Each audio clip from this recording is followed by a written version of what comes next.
আর একটা আমাদের বাংলাদেশি বাঙালিদের ক্যালেন্ডার বাংলা ক্যালেন্ডার, আর মুসলমানদের জন্য আন্তর্জাতিক ক্যালেন্ডার আরবি ক্যালেন্ডার। ইংরেজি ক্যালেন্ডার জানুয়ারি ফেব্রুয়ারি, 1 জানুয়ারি থেকে বছর শুরু হয়। 31 নাইট 31শে ডিসেম্বর থেকে রাত্রের 12টার পরের থেকে নববর্ষ শুরু হয়। কোরআন ও হাদিসের কোনো জায়গা নাই জানুয়ারি ফেব্রুয়ারি মাসগুলো মুখস্থ রাখতে পারলে এবং 31 নাইটকে আনন্দের সাথে উদযাপন করতে পারলে একটা নেকি হবে, এরকম কোনো প্রমাণ আছে নাকি? কথা ইংরেজি তারিখ জানে না এরকম মানুষের সংখ্যা খুবই কম। মোটামুটি একটু যারা সামাজিক একটু 2 অক্ষর লেখাপড়া করছে সকলেই জানুয়ারি ফেব্রুয়ারি চেনে, ঠিক না? আর একটা তারিখ, আর একটা মাস, বাংলা মাস, যেটা বাংলা বৎসর বৈশাখ মাস থেকে শুরু হয়। এটাও আমরা বাঙালিরা কম বেশ জানি। কোরআন হাদিসের কোনো দলিল নাই।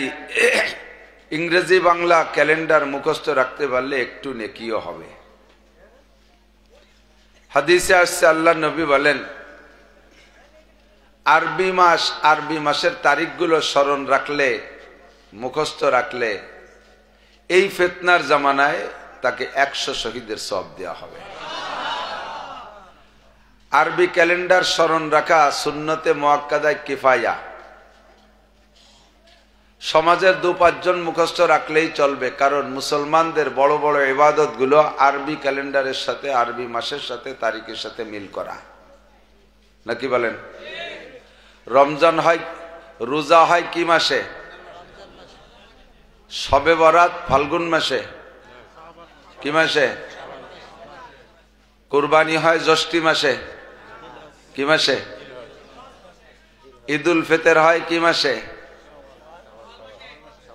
শতকরা হুজুর পার্সেন্টরা বলতে পারছে, পাবলিক পার্সেন্ট খুব কমই পারছেন। আল্লাহু আকবার। তো ইংরেজি তারিখ 1 জানুয়ারিকে স্বাগতম শুভেচ্ছা জানায় বাংলাদেশের সকলেই, এবং রাষ্ট্রীয়ভাবে এই তারিখটাকে খুব গুরুত্বের সাথে স্বাগতম জানায়। 1 জানুয়ারিকে শুভেচ্ছা স্বাগতম জানাইতে আমার যুবক যুবতীরা কয়েকদিন আগের থেকে প্রস্তুতি নেয়, আর ওই রাত্রে রাত 12টা 1টা 2টা 3টে পর্যন্ত রাস্তায় পাহারা দেয় যে জানোয়ার কোন দিক দিয়ে বাংলাদেশে ঢোকে। টাঙ্গাইল আমি মাহফিল করে এই 31 নাইটে যাইতেছিলাম বাড়ির দিক, দেখি আমাদের বাড়ি যাইতে তো পদ্মা সেতু, মাঝে যতগুলো ফ্লাইওভার, তাও তো ছোট মোটো সেতু, প্রত্যেকটা ফ্লাইওভারের গায়ে ঝাড়বাতি ইত্যাদি লাইটিং করা। পদ্মা সেতুর উপরে শত শত যুবক যুবতী 1 জানুয়ারিকে পাহারা দিচ্ছে কোন দিক দিয়ে ঢোকে। রাত 12টা 1 বাজার সাথে সাথে জানোয়ার বাংলাদেশে ঢুকে গেছে, আর স্লোগানের আওয়াজে দুনিয়াটা মুখর হয়ে যাচ্ছে। আল্লাহ হেফাজত করুক। আমাদের ইতিহাস জানা আছে কিনা জানি না, ইংরেজি সাল গণনা শুরু হয়েছে হযরত ঈসা আলাইহিস সালাতু ওয়াস সালামকে তার উম্মতরা যদিও তাকে আল্লাহর বেটা বলে শ্রদ্ধা করে, আবার তাকে ফাঁসি দেওয়ার জন্য প্রস্তুতি নিয়েছিল। জেলখানার মধ্যে আটকায় রাইখা সংসদে বসে আলোচনা করতেছে, ঈসারে কি ফাঁসি দেব, না পিটাই মারবো, না কিলেই মারবো, না ঘুষই মারবো, না জবই দেব, না শুলি দেব, এই দরি দরবার চলতেছে। ইতিমধ্যে মিস্টার ইবলিস মুরব্বী একেবারে বুজুর্গ সাইজা ওই সংসদে যে বলতেছে, তোমরা যে ঈসাকে ফাঁসি দেওয়ার জন্য বা মারার জন্য প্ল্যান করতেছ, ওই ঈসা কিন্তু প্রথম কাতারের জাদুকর। একটু কান সুবহানাল্লাহ না নাউজুবিল্লাহ? অনেকে সুবহানাল্লাহ কে ফেলেছে। ঈসা আলাইহিস সালাতু ওয়াস সালাম কি জাদুকর? তো শয়তান যে বুঝাইতেছে যে তোমরা যারে মারার জন্য প্ল্যান করতেছ, সে কিন্তু প্রথম কাতারের জাদুকর, পাখি মাটি দিয়ে পাখি বানায় ফু মারে আর উড়িয়ে চলে যায়। মরা মানুষের গায়ে থাবা দিয়ে হাত মেরে কয় কুম বিইজনিল্লাহ, মরা মানুষ জীবিত হয়ে উঠে দাঁড়ায় যায়। যে লোকটা মাটির পাখিরে ফু দিয়ে উড়াই দিতে পারে, মরা মানুষকে জিন্দা করতে পারে, সেই লোকটারে জেলখানায় আটকাইয়া ফাঁসির প্ল্যান করতেছ, ওই লোকটা তার জাদু দিয়ে জেলখানা থেকে বেরোয় যায় নেই, বসে আছে। তোমরা ভাবতে পারো কি করিয়া? তাড়াতাড়ি খবর নাও সে জেলখানায় আসে না নাই। শুনে এই সংসদ নেতা বলছে, ঠিকই বলছে মুরব্বী, তাড়াতাড়ি লোক পাঠা। সাংবাদিক একজন পাঠাইছে, সাংবাদিক ভিতরে যাইয়া ঘুরিয়ে গাড়িয়া কোথাও ঈসা আলাইহিস সালামকে পায় নাই। কন্যা সুবহানাল্লাহ। ঈসা আলাইহিস সালাম কি তাহলে ওনার জাদু দিয়ে বেরোয় গেছে? আল্লাহ কয় ওয়ারাফানাহু মাকানান আলিয়া, আমার ঈসাকে আমি উপরের ঘরে তুলে নিয়েছি। দ্বিতীয় আসমানে নিয়ে হযরত ঈসা আলাইহিস সালামকে আল্লাহ তাআলা রেখে দিয়েছেন। আনন্দের বিষয় হলো যাকে দেখতে পাঠাইছে সে ঘুরে ফিরে ঈসা আলাইহিস সালামকে না পাইয়া যখন বেরোয় আসে, আল্লাহ তাআলা মুহূর্তের ভিতরে তার চেহারাটা ঈসা আলাইহিস সালামের মতো বানাই দিয়েছে। ফাইনাল মাফার, চাচা যাবা কোথায়? ও বেরোয় আইসা সংসদ ভবনে ঢুকে বলে, তোমরা আমারে পাঠাবা ঈসারে খবর নেওয়ার জন্য, একটু আগে পাঠাবো না? আমি তো পুরো জেলখানা ঘুরে আসলাম, কোনো জায়গায় ঈসাকে পাইলাম না। না, ওরা সবাই বলে ঈসারে পাইলে না মানে তুই তো ঈসা। ও কয় যে আমি ঈসা, তার মানে আয়না একখান ধরছে সামনে, দেখ তুই ঈসা কিনা। যখন আয়না ধরছে তখন ওরও চোখ গুলাই গেছে। আল্লাহ, তাই তো ঈসারে যেমন দেখছি জীবন আমিও তো তাই। এখন ও কয় যে আমি যদি ঈসা হব, তাই যারে খবর নীতি পাঠালি সাংবাদিক সে কো? কয় তারে দিয়ে আমাকে দরকার নাই, তুই ঈসা, তোরে ফাঁসি দেব। আল্লাহ কয় আমাকারো আমাকার আল্লাহ আল্লাহু খায়রুল মাকিরিন। চালাকি করো, ক্রিমিনালি করো, সমস্ত ক্রিমিনালের সৃষ্টিকর্তা কে? সমস্ত চালাকের সৃষ্টিকর্তা কে?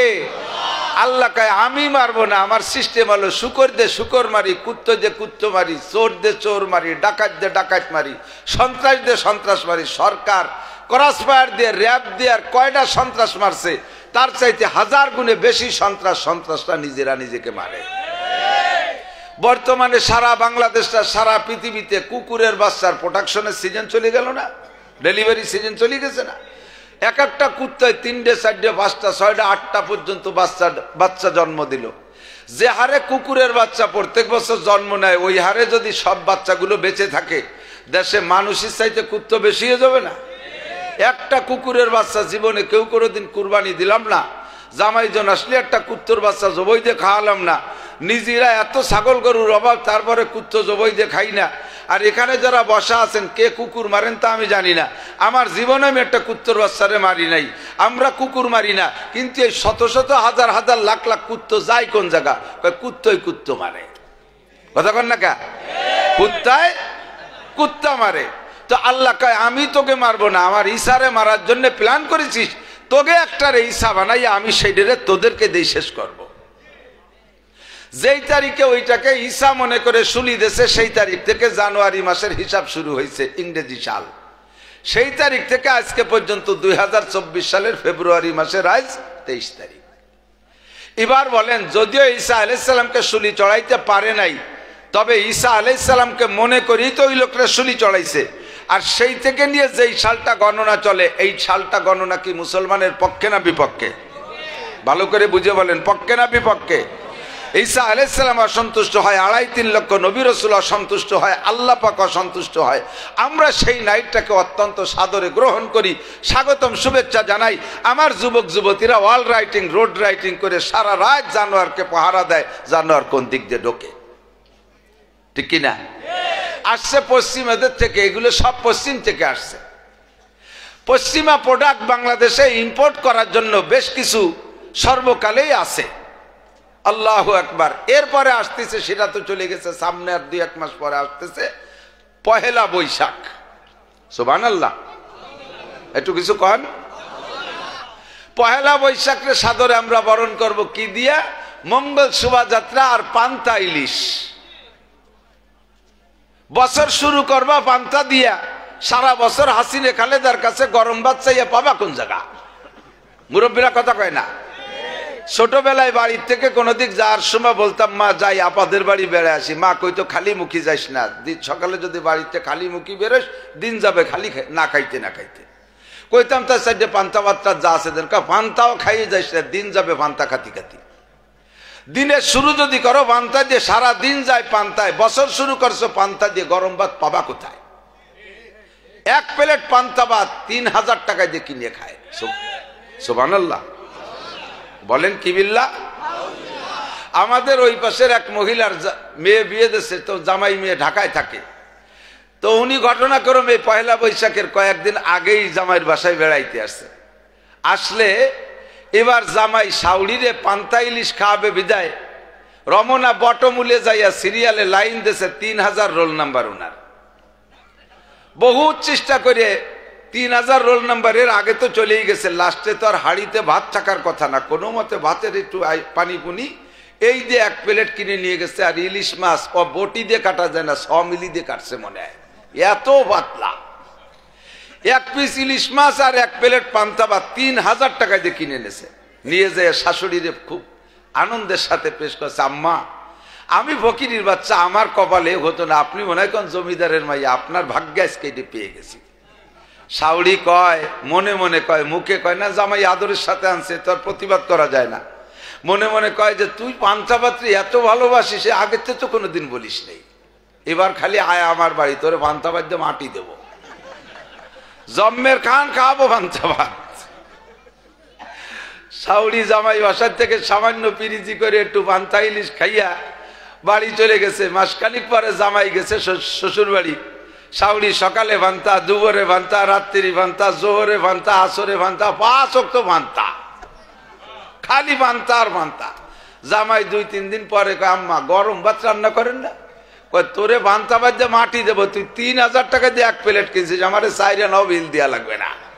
যাওয়ার সময় পান্তা ভাতের আড়ি দিয়ে তোর মাথায় হেলমেট বানাই দেবো মোটরসাইকেল।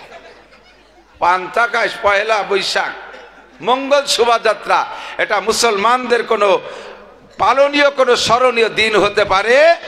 কথা বলেন ঠিক কি ঠিক না? নববর্ষকে যদি স্বাগতম জানাইতে হয়, নববর্ষকে যদি উদযাপন করতে হয় আনন্দের সাথে আর ভালো খানার সাথে, আমার নবী আমাদের জন্য রেখে গিয়েছেন। নবী পাক বলেন, মান ওয়াসআলা ইয়ালিহি ফিন নাফকাতি ইয়াওমা আশুরা ওয়াসআল্লাহু আলাইহি সাইরা সানাতিহি। খুতবাতুল আহকামের ভিতরে, আশুরার খুতবার ভিতরে দেখতে পারেন, হাদিস পরিষ্কার হাদিস। আল্লাহর নবী বলেন, যেই ব্যক্তি মুহররম মাসের 10 তারিখে দিনের বেলা রোজা রাইখা, মুহররমের 10 তারিখে দিনের বেলা রোজা রাইখা রাতের বেলা ফ্যামিলির সদস্যদেরকে নিয়ে উত্তম খানা তৈরি করে খানা খাইবেন, আল্লাহ পাক ওই ব্যক্তিকে ওই খানার ওসিলায় আগামী 1 বছর পর্যন্ত তাদের রুজির বরকত বাড়াইয়া দিবে। মুসলমানদের ভালো খানার দিন আছে না নাই? মুহররমের 10 তারিখ, 2 ঈদের 5 দিন, 2 ঈদের 2 দিন, ঈদুল আজহার পরে 3 দিন, 5 দিন হলো আইয়ামু জিয়াফাতিল্লাহ, আল্লাহ পাকের মেহমানদারির দিন। এই 5 দিন রোজা রাখা হালাল না হারাম? জোরে বলেন, রোজা রাখা হারাম। ঈদুল ফিতরের দিন সকলে খানা খাইতেছে, আনন্দ করতেছে। আপনি সেদিনও শেষ রাত্রি সেহরি খাইয়া সারাদিন রোজা রাইখা সন্ধ্যাকালে 20 প্রকারের ইফতারি নিয়ে মুনাজাত করছেন, আল্লাহ দেখো এই ঈদের দিন, আনন্দের দিন, সবাই আনন্দ করতেছে আর খাইতেছে, আমি আজও রোজা, তুমি আমারে কি দিবা কও আল্লাহ? আল্লাহ কয় তোমারে দুটো জুতোর বাড়ি দেব। শয়তান তোরা আজকে রোজা থাকতে কইছে কিনা? আমার মেহমানদারির দিন, বিয়ের দিন যদি জামাই রোজা রাইখা শ্বশুর বাড়ি যায়, 500 বার যাত্রী গেছে, সকলে খাইতেছে আনন্দ ফুর্তি করে, সবাই রে যাত্রীদেরকে দেয় ছোট ছোট প্লেট, জামাইরে আমাদের ওদিকে বড় তবলিগির প্লেট একখান দেয় না, খানচা। আস্ত ছাগল একটা ভুনা করে দেয়, গরুর শিং সহ মাথা একটা উঠে দিছে, এত বড় বড় ডিম, 1 ডিম পাল্টে 2 মুরগি লাগে, কোন জায়গাতে সংগ্রহ করছে আল্লাহ জানে, আকিস কোম্পানির ডিম। এই সব দিয়ে 60 প্রকারের পিঠে দিয়ে জামাইয়ের সামনে দিয়েছে, জামাই হাতে তসবিহ নিয়ে সুবহানাল্লাহ সুবহানাল্লাহ বলতে নিচের দিক দেখাইয়া। সব শ্বশুর এসে আব্বু খাও, কয় না আব্বা আমি রোজা। শ্বশুর খুশি হবে কতক্ষণ? মেহমানদারির দিন, বিয়ের দিন যদি জামাই রোজা থাকে, শ্বশুর যেমন খুশি হয়, ঈদের দিন বান্দা রোজা রাখলে আল্লাহ এরকম খুশি হয়। মুসলমানের খাওয়ার দিন, দামি দামি খানার দিন হলো 5 দিন। আর একটা দিন হলো মুহররম মাসের 10 তারিখ। এই দিনগুলো খানার দিন। পয়লা বৈশাখ আমাদের আনন্দের দিন না, পয়লা জানুয়ারি আমাদের আনন্দের দিন না, আমাদের আনন্দের দিন হতে পারে মুহররমের 10 তারিখ। কথা বলেন ঠিক না? মুসা আলাইহিস সালাতু ওয়াস সালাম 6 লক্ষ বনি ইসরাইল নিয়ে ফিরাউনের নির্যাতনে মিশর ত্যাগ করিয়া নীল দরিয়া পার হইয়া উপার চলে গেছেন। সাগরের পাড়ে গিয়ে যখন দাঁড়াইছে, আল্লাহু আকবার, এদিক আমার দিক সাগরের পাড়ে উনি রাতারাত হিজ্জত করছে। 6 লক্ষ বনি ইসরাইল নিয়ে সাগরের পাড়ে যায় দাঁড় হইছে, নদী পার হইতে পারতেছে না। নদীতে কোনো খেয়া নাই, কোনো নৌকা নাই, কোনো গুজারা নাই, কোনো জাহাজ নাই, কোনো কিছু নাই। নদীর কিনারে 6 লক্ষ বনি ইসরাইল নারী পুরুষ শিশু বাচ্চা নিয়ে ফিরাউনের নির্যাতনের যে অবস্থান নিয়েছে। ফিরাউন টের পাইয়া 12 লক্ষ সেনাবাহিনী নিয়ে গেছে। কত? 12 লক্ষ সেনাবাহিনী। তো ফিরাউনের যাইতে যাইতে সকাল হয়ে গেছে। এখন বনি ইসরাইল 6 লক্ষ পার হইতে পারি নাই, সবে সাদেক সকাল যখন হয়ে গেছে, 12 লক্ষ সেনাবাহিনী যদি একসাথে ঘোড়ার পিঠে সওয়ার হয়ে যায়, 2-3 মাইল দূরে থেকে তাদের আওয়াজ শোনা যায়, পায়ের আওয়াজ, কড়াস কড়াস শব্দ করে আসতেছে। পিছনের দিক তাকায় দেখেছে মেঘের মতো সেনাবাহিনী আসতেছে। বনি ইসরাইল কয়, মুসা তাড়াতাড়ি পারের ব্যবস্থা করেন, ওই যে দেখা যায় মনে হয় ফিরাউন তার দলবল নিয়ে আসতেছে। ফিরাউনের এলাকায় ছিলাম, হয়তো কেউরে মারতো, কেউরে বাঁচাইতো, বিভিন্ন প্রকার জুলুম নির্যাতন করতো। আজকে মুসা তুমি আমাদের সকলকে গুছাই কুড়াই নিয়া রাতের বেলা পালায় চলে আসছো।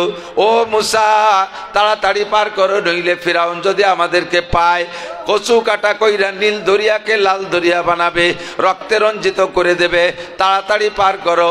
মুসা আলাইহিস সালাতু ওয়াস সালাম বলেন,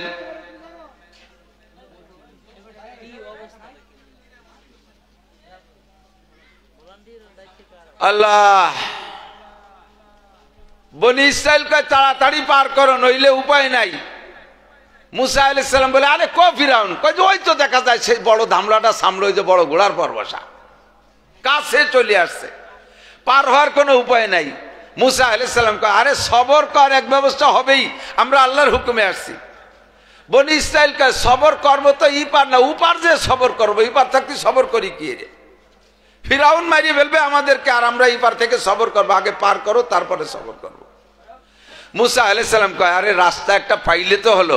কয় যে এক রাস্তা মানে এক রাস্তা যে পার হবে না, রাস্তা লাগবে 12টা। জানো না আমরা এক গোষ্ঠী আর এক গোষ্ঠীর মসজিদে নামাজ পড়ি না, 12টা লাগবে রাস্তা। এমন মুহূর্তে একখান কলা গাছ পাইলে তাই যে ভেসে পার হলেও জান বাঁচে, আর সে মুহূর্তে রাস্তা লাগবে 12টা। মুসা আলাইহিস সালামকে, আল্লাহ তাড়াতাড়ি রাস্তার ব্যবস্থা করো, নইলে উম্মত রাখতে পারতেছি না।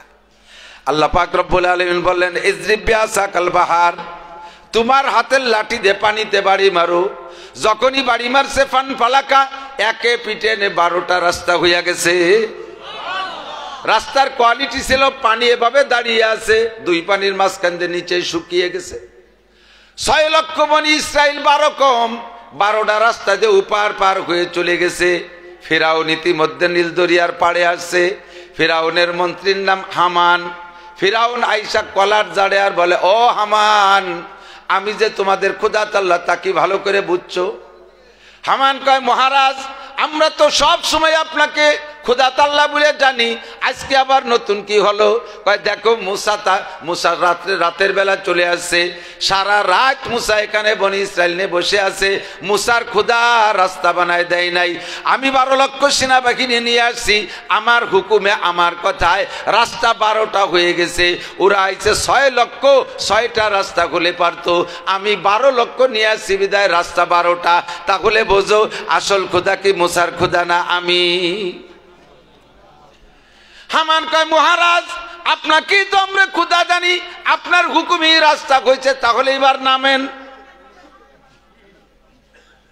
ধরতে হবে যাই। ফিরাউন নামবে, তার দলবল নামবে, কিন্তু প্রত্যেকের পাছার নিচে যে ঘোড়া নামবে না। ঘোড়ার মারেফাত হাসিল হয়ে গেছে, ঘোড়া বুঝে ফেলাইছে নামলে বিপদ আছে, ঘোড়া নামবে না। পিটায় পিটায় নামাইছে, সামনের জনের একেবারে ওপাশে যাওয়া হয়ে গেছে, এখন উঠে পারে নাই, পিছনের জনও নামতে বাকি নাই। 12 লক্ষ সেনাবাহিনী পানির নিচে।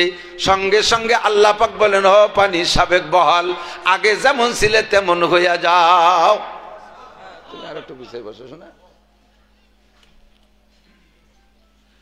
12 লক্ষ সেনাবাহিনীকে মুহূর্তের ভিতরে পানির মধ্যে ডুবাই শেষ করে দিয়েছে। তারিখ ছিল মুহররমের 10 তারিখ। বলেন আলহামদুলিল্লাহ, বলেন না আলহামদুলিল্লাহ। ও পাশে দাঁড়াইয়া 6 লক্ষ বনি ইসরাইল দেখতেছে বুড়বুড় করে ফিরাউন ডোবে। 12 লক্ষ সেনাবাহিনীর একজন মানুষও মুখ বের করতে পারে নাই। শুধু ফিরাউনকে আল্লাহ তাআলা রাখবে বিদায় ওইটে কোনো মতে ধাক্কায় দুঃখায় ঠেলে ঠুলে উপরে উঠছে। ও পানির ভিতরে সুবনি খাইয়া বুঝে ফেলাইছে যে আমার খুদাইগিরি চলে স্থলে, পানির মধ্যে আমার খুদাইগিরি চলে। আল্লাহ যখন ধরছে ছুটতে পারবো না, এবার ফেরাউন মুখ বের কইরা বাঁচার তাকিদে কয় আমানতু বিরব্বি মূসা ওয়া হারুন, আমি মুসার রব আর হারুনের রবের উপরে ঈমান আনলাম। ভালো করে বোঝেন, কার কার রব? মুসার রব আর হারুনের রব, ওর রব না, কথার মধ্যে অহংকার। আমানতু বিরব্বি মূসা ওয়া হারুন, মুসার রব আর হারুনের রবের উপরে ঈমান আনলাম। আল্লাহ পাক আজরাইল আলাইহিস সালামকে বলে আজরাইল, এখনো ওর ভিতর থেকে অহংকার কমে নাই।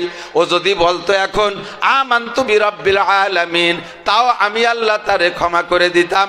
এখনো পর্যন্ত বিরব্বিল আলামিন বলে না, আমানতু বিরব্বি এ কথাও বলে না, আমানতু বিরব্বি মূসা ওয়া হারুন, মূসা আর হারুনের রবের উপরে ঈমান আনলাম। ওরে আরেকটা চুবনি দাও, তবে মারবা না।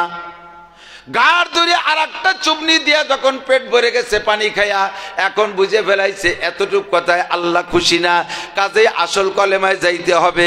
এবার শুরু করে দিয়েছে লা ইলাহা ইল্লাল্লাহ, লা ইলাহা ইল্লাল্লাহ বলার জন্য প্রস্তুতি নিয়ে ফেলাইছে। বলছে লা ইলাহা, এ পর্যন্ত যখন বলছে আল্লাহ পাক রব্বুল আলামিন আজরাইলকে বলে আজরাইল, ওরে ইল্লাল্লাহ বলার সুযোগ দিও না। যদি ইল্লাল্লাহ বলি ফেলে তাহলে এটা আমার স্বভাব। মান কানা আখিরু কালামিহি লা ইলাহা ইল্লাল্লাহ ফাদাখালাল জান্নাহ, যদি কোনো ব্যক্তি 1000 বছর হায়াত পায় আর গোটা জিন্দেগি ভরে গুনাহ করে, বেঈমানের সাথে থাকে, মূর্তি পূজা করে, কাফের থাকে, অবশেষে যে যদি লা ইলাহা ইল্লাল্লাহ তার মরার আগে পড়ে, আমি আল্লাহ পাক রব্বুল আলামিন তার জন্য জান্নাত ওয়াজিব করে দেই। কাজেই তাকে ইল্লাল্লাহ বলার সুযোগ দেওয়া যাবে না। কেবলমাত্র পড়ছে লা ইলাহা ইল্লাল্লাহ বলতে দেয় নাই। আজরাইল সাগরের পার থেকে পলি মাটি খানিক নিয়া ওর মুখের মধ্যে দিয়ে প্লাস্টার করে দিয়ে কয় শয়তান, তোরে ইল্লাল্লাহ বলতে দেয়া শুদ্ধি দিতে আল্লাহ পাক নিষেধ করেছেন, তোর নসিবে কলেমা নাই। সাত জায়গায় তাকে ডুবাইয়া ধ্বংস করে দিয়েছে। মাঝে মাঝে আমাদের বক্তারা জিকির করে, স্টেজে বৈশা জিকির করে, জিকিরের মধ্যে আপনাদের সাথে বক্তারা জিকির ভাগ করে ফেলে। বক্তা কয় লা ইলাহা, শ্রোতারা কয় ইল্লাল্লাহ। শুনছেন কি শোনেন নাই? কথা বলেন। কলেমা পড়ার সময়, জিকিরের সময় লা ইলাহা বলার পরে ইল্লাল্লাহ বলার জন্য ব্যস্ত হয়ে যেতে হবে। কারণ লা ইলাহার মানে হলো কোনো ইলাহ নাই, তার মানে আল্লাহ নাই, কোনো ইলাহ নাই, তার মানে আল্লাহ নাই। যখন বলবেন ইল্লাল্লাহ, তখন সমস্ত ইলাহ বাদ যাবে, টিকবে মাত্র, থাকবে মাত্র এক আল্লাহ। কোনো কেউ যদি লা ইলাহা বলার পরে ইল্লাল্লাহ বলার আগে মারা যায়, তাহলে ওই লোকটা চির জাহান্নামী, বিনা হিসাবে জাহান্নামী, এক সেকেন্ডও জান্নাত পাইবে না। এই জন্য জিকিরের ভিতরে পূর্ণ জিকির তাড়াতাড়ি করতে হবে। লা ইলাহা ইল্লাল্লাহ, লা ইলাহা ইল্লাল্লাহ, লা ইলাহা ইল্লাল্লাহ। উলামায়ে কিরাম যারা বয়ান করেন তারা এই কথাটা খেয়াল করে না। আরো জোরে কোন লা ইলাহা, উনি লা ইলাহা কয়ে ছেড়ে দেয়, সরো তারা কয় ইল্লাল্লাহ। ফাঁকে উনি চা খাইতে গেলেন, এই চা যদি গলায় আটকে মারা যায়, ইল্লাল্লাহ বলার আগে বক্তা ছিল জাহান্নামী। বলে আগে যে কলেমা পড়ছে, আরে আগে কলেমা পড়ছে তো পড়ছে, তাহলে নবীর হাদিসের তরজমা কি? মান কানা আখিরু কালামিহি লা ইলাহা ইল্লাল্লাহ, যার জীবনের শেষ কলেমা হবে লা ইলাহা ইল্লাল্লাহ। শুধু লা ইলাহা কলেমা না, ইল্লাল্লাহ সহই পূর্ণ কলেমা। কথা বলেন ঠিক কি ঠিক না? মুহররমের 10 তারিখ মুসলমানের বিজয় দিবস। আনন্দ করলে মুহররমের 10 তারিখে করবা, দুইটা ঈদের দিনে করবা। দিবস পালনের জন্য আমাদের এগুলো। আল্লাহ পাক রব্বুল আলামিন বলেন ইন্না ইদ্দাতাশ শুহুরি ইনদাল্লাহি 12 শাহরা, যেদিন থেকে চন্দ্র সূর্য সৃষ্টি করেছি, পৃথিবী আমি তৈরি করেছি, সেদিন থেকে আমি আল্লাহ 12 মাসে বছর হিসাব করি। এই 12টা মাসের ভিতরে পরপর 7টা মাস একের পর এক দামি। গত মাস চলে গেছে রজব মাস, ওটাও দামি। চলতি মাস শাবান মাস, এ মাসও দামি। সামনে আসতেছে সাইয়্যিদুশ শুহুর রমজান মাস, সমস্ত মাসের নেতা মাস রমজান মাস, এটা সবচাইতে দামি। তারপরে পরপর 3 মাস শাওয়াল, জিলকদ, জিলহজ, আশহুরুল হজ, হজ উপলক্ষে 3 মাস দামি। আরবি নববর্ষের মাস মুহররম মাস, এই পরপর 7টা মাস একের পর এক দামি। গত মাস দামি হয়েছে আমার নবী, আপনার নবী, বিশ্ব নবী মুহাম্মদুর রাসূলুল্লাহ সাল্লাল্লাহু আলাইহি ওয়াসাল্লামকে আল্লাহ পাক দুনিয়ার থেকে জান্নাতি পরিবহনে চড়াইয়া আরশে আজিম পর্যন্ত নিয়ে গিয়েছিলেন। আল্লাহ পাকের আরশে আজিমের বিশ্ববিদ্যালয় ভর্তি কইরা নবী পাককে পরিপূর্ণ শিক্ষা দিয়া, নোবেল পুরস্কার দিয়া, 5 ওয়াক্ত নামাজ হাদিয়া দিয়া আবার আমাদের কাছে দুনিয়ায় পাঠিয়েছিলেন। এই জন্য রজব মাস দামি। কথা বলেন ঠিক কি ঠিক না? চলতি মাসের নাম শাবান মাস। বলেন কি মাস?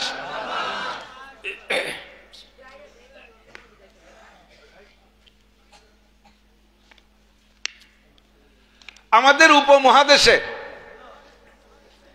আহলে হক উলামায়ে কেরাম, হানাফি মাযহাবের উলামায়ে কেরাম, আমাদের দেওবন্দি উলামায়ে কেরাম এবং অন্যান্য দেশেও চারিয়ে মাযহাবের উলামায়ে কেরাম নেসফে শাবান মাসের 14 দিবাগত রাত, এই রাতটাকে শবে বরাত বলে আমরা বাংলাদেশে বলি। একে নেসফে শাবান বলে, লাইলাতুল বারাত। আমাদের দেশে উদযাপন হয় কিনা? এই রাতটা আমরা ইবাদত বন্দেগী করি। এই রাতটা আল্লাহ পাক রব্বুল আলামিন মাগরিবের পর থেকে নিয়ে সুবহে সাদেক পর্যন্ত, ফজরের আগ পর্যন্ত আল্লাহ পাক আখেরি আসমানে তার রহমত নিয়ে একেবারে আখেরি আসমানে চলে আসেন। আর ফজর পর্যন্ত আল্লাহ ডাকতে থাকেন, আলা মুস্তাগফিরিন ফাগফির আলা, কারা আছো সারা জীবন গুনাহ করেছো বান্দা, চলে আসো আমি তোমার জীবনের সমস্ত গুনাহ খাতা মাফ করে দেব। আলা মুস্তারজিকিন ফারজুকা, কারা আছো অভাবী, দুনিয়ার মানুষের কাছে অভাব মোচনের জন্য দরখাস্ত করে লাভ নাই, দুনিয়ার মানুষ তোমার অভাব দূর করতে পারবে না। কারা আছো অভাবী, চলে আসো। ও দুনিয়ার যুবকরা আসো, তাড়াতাড়ি আসো। হাসিনা খালেদার কাছে চাকরি চেয়ে লাভ নাই, দুনিয়ার মানুষের কাছে অর্থ চেয়ে লাভ নাই। চাইতে হলে ওয়াইজা সাল তুমপাস আল্লাহ, চাইতে হলে কার কাছে? আল্লাহ পাক নিজেই আখেরি আসমানে আইসা ডাকতে থাকে, আলা মুস্তারজিকিন ফারজুকা, কারা আছো অভাবী, চলে আসো আমি তোমাদের রিজিকের ব্যবস্থা করব। আলা মুস্তাশফিন ফাওয়াফিয়া, কারা আছো অসুস্থ, দুনিয়ার ডাক্তার ব্যর্থ, অসুস্থ ব্যক্তি আমার কাছে আসো আমি আল্লাহ পাক। এমন করে আল্লাহ পাক ফজর পর্যন্ত ডাকতে থাকে। আমরা এই রাতটাকে ইবাদতের জন্য নির্ধারণ করে থাকি। রাতটা সম্পর্কে হাদিস আসছে, ইবনে মাজার মধ্যে হাদিস আসছে। আমাদের প্রতিবেশী ভাইরা অনেকেই এই রাতের ইবাদত সম্পর্কে সমালোচনা করে, প্রতিবাদ করে, আছে না নাই? কথা বলেন। উনরা বলে লাইলাতুল বরাত এটা কিছুই না, শবে বরাত বলতে কিচ্ছু নাই। যে হাদিস হানাফিরা বলে, মাযহাবিরা বলে এই হাদিস জয়ীফ। একটু বোঝার জন্য বলছি, প্রত্যেকটা ইবাদত ইসলামী শরিয়াতের যে বিধিবিধানগুলো আছে এর ভিতরে দুইটা জিনিস লক্ষণীয়। একটা হলো একথা বোঝানোর জন্য একটা ফাজাইল বয়ান করা লাগে, আর একটা মাসাইল বয়ান করা লাগে। ফাজাইলও আছে প্রত্যেকটা ইবাদতের সাথে, মাসাইলও আছে প্রত্যেকটা ইবাদতের সাথে। ফজিলত বর্ণনা করার ব্যাপারে ইমাম আহমদ ইবনে হাম্বল রাহমাতুল্লাহ আলাইহি বলেন তাসাহালনা বিল ফাজাইল, আর মাসালার ব্যাপারে বলেন তাহাক্কাকনা বিল মাসাইল। ফজিলত বয়ান করার ব্যাপারে আমাদেরকে অনুমতি দিয়েছে, তোমরা ফজিলত বয়ান করার ব্যাপারে খুব লম্বা চওড়া করে বলতে পারো যেভাবে তোমরা হাদিসে পাও। তবে মাসালা বয়ান করার ব্যাপারে খুব সতর্ক থাকবে। মাসালার ব্যাপারে বিলকুল কোনো বাড়তি ছাড়তি করা যাবে না। ওযুর ফরজ কয়টি? জোরে বলেন কয়টি? 3.5 বলার কায়দা নাই, 4.5 বলার উপায় নাই। গোসলে ফরজ কয়টি? 3টি। তায়াম্মুমের ফরজ 3টি, একটুও বাড়ানোর উপায় নাই। ওযুর সুন্নাত 10টি, 11টা বানানোর কায়দা নাই। নামাজের ফরজ 13টি, 14টা বলার উপায় নাই। নামাজের ওয়াজিব 14টি, 15টা বলার উপায় নাই। নামাজের সুন্নতে মুআক্কাদা 28টি, ছোট বড় সুন্নাত মিলে বলা হয় 51টি সুন্নাত। 51টি সুন্নাত। নামাজ ভাঙ্গার কারণ 19টি, ওযু ভাঙ্গার কারণ 7টি। এই বিষয়গুলো মাসালার ব্যাপারে অত্যন্ত তাহকিকওয়ালা আমরা, এখানে আমরা একটুও কাটছাট করতে রাজি না। ফাজাইলের ব্যাপারে একটু সুযোগ আছে। এখন লাইলাতুল বরাত সংক্রান্ত যে হাদিসটা আমরা বলে থাকি ইবনে মাজাহ শরীফ, এখানে হাদিস সম্পর্কে বলা হয় যে উনরা বলেন এটা জয়ীফ হাদিস। কি বলে? একটু লক্ষ্য, একটু বোঝার জন্য বলছি, জয়ীফ হাদিস। আরে ভাই, জয়ীফ আর জয়ীফের এগেনস্টে, জয়ীফ মানে কমজোর, জয়ীফ মানে দুর্বল, জয়ীফ মানে দুর্বল, দুর্বলের এগেনস্টে শক্তিশালী। তো জয়ীফ হাদিসটাও হাদিস, শক্তিশালী হাদিসটাও হাদিস। কোন জয়ীফ হাদিস আর দুর্বল হাদিস যদি একাধিক সূত্রে আমাদের কাছে আসে তখন সেটা আর জয়ীফ থাকে না, সেটা শক্তিশালীতে পরিণত হয়। বাকি হাদিসটা হাদিস নবী পাকের বাণী, কিন্তু জয়ীফ আর শক্তিশালীর পার্থক্য কোন জায়গায় একটু লক্ষণীয়, সেটা হলো বলনেওয়ালা যাদের থেকে আমরা হাদিস পাইছি, যাদের থেকে হাদিস পাইছি, এই বলনেওয়ালার শক্তির উপরে হাদিসের শক্তি, আর বলনেওয়ালার দুর্বলতার উপরে হাদিসের দুর্বলতা। খেয়াল করেন নাই? যেমন উদাহরণ দিলে বুঝবেন, আপনাদের এখানে মাননীয় প্রধানমন্ত্রী আসে, কখন কেমন আসে জানি না, প্রায় আমাদের গোপালগঞ্জ যান। গোপালগঞ্জ যাওয়ার পথে একেবারে ঢাকা থেকে যেখান থেকে বেরোবে, গণভবন থেকে বেরোইয়া টুঙ্গিপাড়া পর্যন্ত 1 মাস আগের থেকে পাহারা চলে, 3 দিন আগের থেকে খুব হার্ড পাহারা। যেদিন উনি ঢুকবেন সেদিন প্রত্যেক 20 ফিট 30 ফিট দূরে দূরে পুলিশ দাঁড় করা, উপর দিয়ে মাঝে মাঝে হেলিকপ্টার করে আর্মি মিডিয়ার ভিতর দিয়ে পাইচারি করে। এত সিকিউরিটির সাথে প্রধানমন্ত্রী যান, সব মানুষ জানে। মাঝে মাঝে গেট তৈরি করা হয়, তোরণ তৈরি করা হয়, প্রধানমন্ত্রী আসতেছে। কিন্তু কখনো কখনো আবার আচানক যে বসে এত প্রোগ্রাম ছাড়া, যখনই উনি আমাদের ওদিক যান তখন ওই এলাকার আওয়ামী লীগের যত নেতা আছে, একেবারে গ্রাম পর্যায়ের নেতা থেকে সিনিয়র নেতা পর্যন্ত সকলে জানে যে প্রধানমন্ত্রী আসতেছে। কিন্তু হঠাৎ একদিন চলে গেছে কোনো জানাজানি ছাড়া। বিশ্ব রোডে দাঁড়াইয়া উনি একটু রোড মিটিং করছেন। গ্রামের এক ইউনিয়নের চেয়ারম্যান সাহেব চার দোকানে বসে বসে চা খাচ্ছে, উনি জানে না যে প্রধানমন্ত্রী আসছে। ইতিমধ্যে একজন ভ্যান চালানওয়ালা ভ্যান চালায় যাইয়া চেয়ারম্যানরে বলতেছে, কি চেয়ারম্যান আপনি এখন এই জায়গা ভ্যান চালানি লোক, সমাজে তো উল্লেখযোগ্য না, আপনি এখন এই জায়গা থাকবো না, কোন জায়গা থাকবো? প্রধানমন্ত্রী বিশ্ব রোডে, আপনি এখন এখানে? চেয়ারম্যান কোনো মতো মানতে রাজি না। চুপ, বাজে কথা বলিস, প্রধানমন্ত্রী আসবে আর আমরা জানবো না? ফার্দার বলবি রে তুই প্রধানমন্ত্রী দেখছিস না মমতাজ দেখছিস, তার ঠিক কি? ধমক দিয়ে তাড়াই দিয়েছে। সে চেয়ারম্যানের ধমকে টিকতে পারে নাই, খবর গেল ভ্যান চালানওয়ালা। ও লোক চলে যাওয়ার পরে একজন বিশ্ব রোডে মাছ বিক্রি করছে সকালে বাজারে, সে মাছ বেঁচে দিচ্ছে, ঝুড়ি নিয়ে যায় ওই জায়গা যে চেয়ারম্যান বসা। চেয়ারম্যানে বলতেছে, চেয়ারম্যান সাহেব আপনি যান নাই? কোন জায়গা যাবো? প্রধানমন্ত্রী তো একটু আগে মিটিং করলো ওখানে। হ্যাঁ চুপ কর। আগের জনরে যে জোরে ধমক দিয়েছে, দ্বিতীয় জনরে ধমক অত জোরে দেয়নি, ধমকের সুর স্লো হয়ে গেছে। একই কথা, যদিও মাছ বেচা যাইলেও কইলো, কিন্তু একই কথা কইলো যে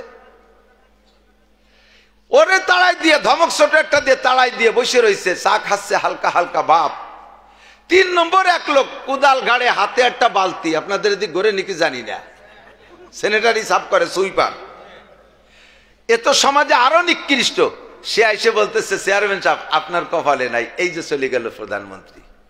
এখনো লোক জিম ধরে গেছে, কয় কি একই কথা 3 জনে কইল, তবে 3 জন সমাজে দুর্বল। আসলে কি প্রধানমন্ত্রী আসছে নাকি? এবার বিশ্ব রোডে ফোন দিয়েছে, একই ব্যাপার, এই যা যে কইল প্রধানমন্ত্রী বিশ্ব রোডে এসে রোড মিটিং করে গেছে, বলে হ্যাঁ এই তো হেলিকপ্টারে উড়ে চলে গেল। এখন বলেন, একই খবর, প্রধানমন্ত্রীর আসার খবর, দেশে 3 জয়ীফ, একজন ভ্যান চালাই নিয়ে, একজন মাছ বেচা যাইলিয়া, আর একজন সুইপার, এই 3 জন বলছে বিদায়। প্রধানমন্ত্রীর কি বিশ্ব রোডে আসা হয়েছে কি হয় নাই? হ্যাঁ বলছে তো 3 জন দুর্বল।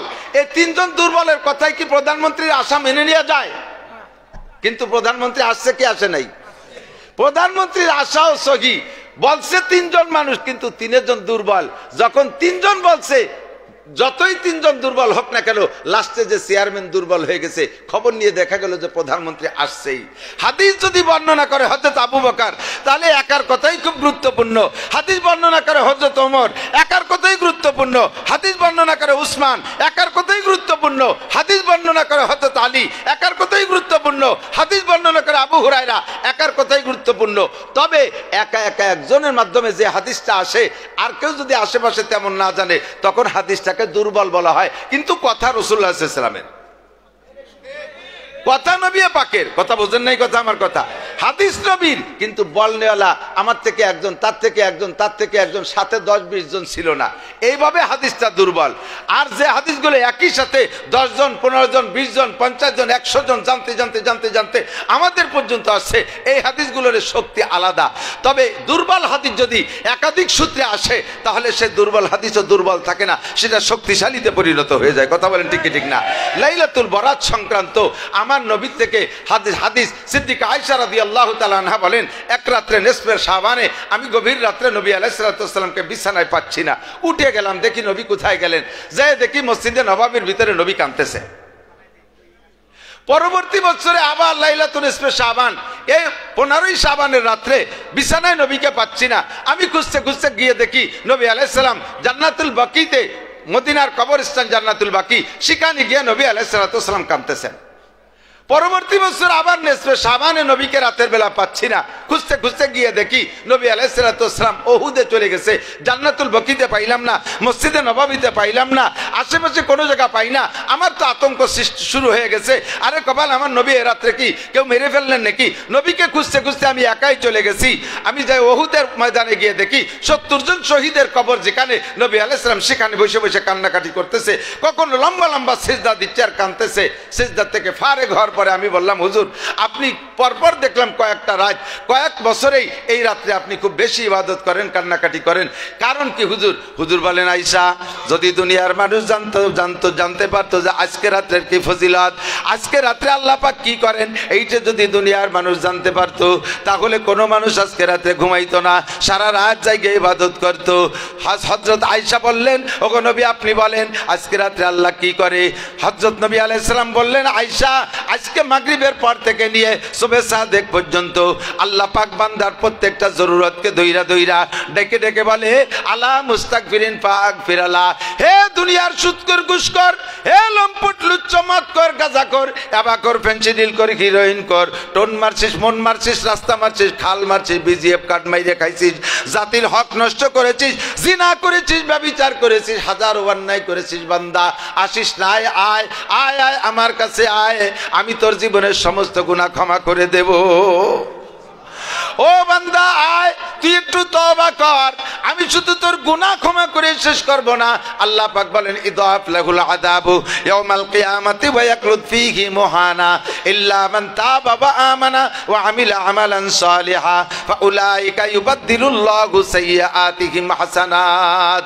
আজকে রাতে তওবা কর, আয় আমার কাছে সারেন্ডার কর, আয় আমার কাছে ক্ষমা চা, তোর গুনাহ শুধু ক্ষমা করে শেষ করব না, তোর সারা জীবনের সমস্ত গুনাহকে আমি আল্লাহ নেকি দ্বারা পাল্টাইয়া দিব।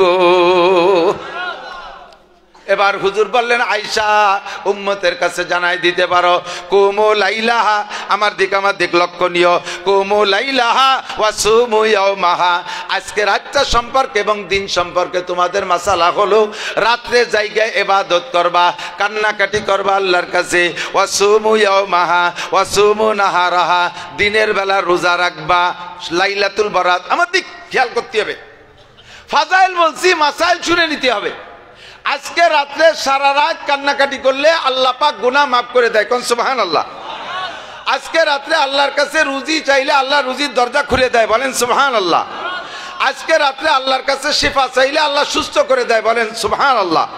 আলা কাজা আলা কাজা, তিনটে কথা হাদিসের মধ্যে বলে নবী বললেন, এরকম এরকম যার যত জরুরত আছে, তোমার মেয়ের বয়স বেড়ে যাচ্ছে, বিয়ে হচ্ছে না, তুমি ওই রাত্রে আল্লাহর কাছে বলো। এ ভাই এদিক তাকান, আমাদের দেশের মানুষের স্বভাব এমন হয়েছে, যত দোয়া আছে ওই রাত্রে ইমাম সাহেব রেডি করাবে, ইমাম সাহেব সবাই দোয়া করে দিতে হবে, ওই রাত্রে ইমাম সাহেব দোয়া করবে। আরে যারে দিয়ে দোয়া করবেন, যে যখন মুনাজাতে হাত তোলে তার নিজের জরুরত গুলো মনে আসে আগে, এইগুলোই সে বলে। আপনার কত প্রয়োজন রয়েছে সেগুলো ইমাম সাহেব বলতে পারে না, আপনারটা কিভাবে বলবে? আর আপনি যে বিষয়গুলো ইমাম সাহেবের কাছে বলছেন, ও বিষয়গুলো যদি মসজিদের মধ্যে ইমাম সাহেব মাইকে সবাই নিয়ে বলে, তাহলে দিনের বেলা আপনি মুখ দেখাইতে পারবেন না। ইমামরা কানে কানে বলছেন, হুজুর আমার ছোট মেয়েটার বয়স 39 বছর, নাম তার কাজলি, একেবারে কাকের বাচ্চার মতো কালা, তার বিয়ে হচ্ছে না, একটু দোয়া করেন। সবে বরাতে বলে আল্লাহ দোয়া কবুল করে, একটু দোয়া করেন। ইমাম সাহেব মাইক ধরে বলে দিল, আল্লাহ চাচার নাম কালা মিয়া, মাইয়ের নাম কাজলি, কাকের বাচ্চার মতো কালা, বয়স তার 39 বছর, এর বলে বিয়ে হচ্ছে না, আগামীকালকে বিয়ে দিয়ে দিও। এই মুনাজাত যদি ইমাম সাহেব মসজিদে কয় আগামীকাল সকালবেলায় কালামিয়া চাচা রাস্তায় নামতে পারবে, ওই কাজলি সমাজে দাঁড়াতে পারবে, তোর বিয়ের কথা তো আসছে হুজুর। এরকম নানান জরুরত আছে যেগুলো পেশ করা যায় না। আমারটা আমি বলবো আল্লাহর কাছে, কথা বলেন, আমারটা আমি বলবো। আজকে রাত্রে আমি কি বলবো? আমার জীবনে যত সমস্যা আছে সেই সমস্যাগুলো আল্লাহর কাছে উত্থাপন করব, উপস্থাপন করব, আল্লাহর কাছে বলবো। রাতটা কান্নাকাটির রাত, খুব বোঝার বিষয়। রাতটা কান্নাকাটির রাত, এ রাত আনন্দের রাত না, ভালো করে বুঝতে হবে বাবা, আমার দিক তাকান। এ রাত আনন্দের দিন না, লাইলাতুল বরাত সবে খাওয়ার রাত না, এটা হালুয়া রুটির রাত না, এটা গরুর গোশত খাওয়ার রাত না, এটা বিরিয়ানি খাওয়ার রাত না, এটা কান্নাকাটি করার রাত। কারণ আজকে রাত্রে আগামী 1 বছরের জন্য আপনার তকদিরের একটা খসড়া তালিকা তৈরি হবে।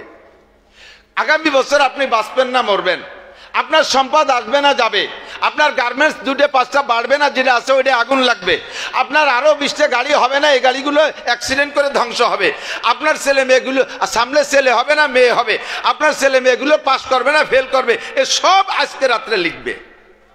আর যা লিখবে একটাও তো ফেরেশতা আপনারে খাতা দেখাই লাগবে না, কতক্ষণ সব লিখতেছে, আমি কিচ্ছু জানি না। আমার নামে কি লিখতেছে তা আমি জানি না। আমার নামে লিখতেছে তুমি স্টক করবা, আমার নামে লিখতেছে তোমার বউ স্টক করবে, আমার নামে লিখতেছে তোমার মা মারা যাবে, আমার নামে লিখতেছে তোমার ছেলে আগুনে পড়ে মারা যাবে, আমার নামে লিখতেছে আমার গাড়ি 5খান অ্যাক্সিডেন্ট করবে, আমার নামে লিখতেছে আমার গার্মেন্টসে আগুন লেগে যাবে, এইগুলো আমার নামে লিখতেছে। আর আমি সেই রাত্রে জিলাপি খাচ্ছি, আমি সেই রাত্রে আনন্দে জিলাপি খাই।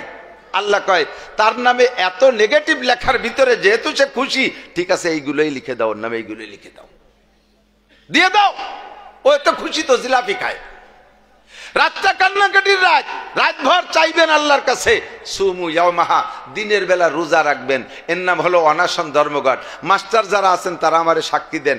মাননীয় প্রধানমন্ত্রী জননেত্রী শেখ হাসিনার কাছে 2 টার্ম না 1 টার্ম আগে আমার মনে আছে, বাংলাদেশের সমস্ত মাস্টাররা তাদের সারা জীবনের অনেক অনেক দাবি, কোনো দাবি সরকার কবুল করে না। লাস্টে যাইয়া পল্টন ময়দানে শীত হয়ে শুইয়া বুকের উপরে প্লেট থুইয়া না খাই অনাশন ধর্মঘটে নেমে পড়ছিল, মনে আছে নাকি? অনাশন ধর্মঘট, পেটের উপরে প্লেট থুইয়া শীত হয়ে শুয়ে রয়েছে, খাবে না, কোনো মতে খাবে না, যতক্ষণ পর্যন্ত সারা জীবনের মুনাজাত হাসিনে কবুল না করবে অতক্ষণ পর্যন্ত খাবে না। এভাবে শুয়ে রয়েছে 3 দিন। ফাঁকে ফাঁকে কোনো কোনো চালাক মাস্টার গোপনে যে খাইয়েছে, আবার প্লেট পিঠে পেটের ভর্তি আবার শীতে শুয়ে রয়েছে। কিছু কিছু মাস্টার আছে খুব কেটি, এই মাস্টাররা 3 দিনই খাইনি, একেবারে নিস্তেজ হয়ে গেছে, দুর্বল, মরে মরে ভাব।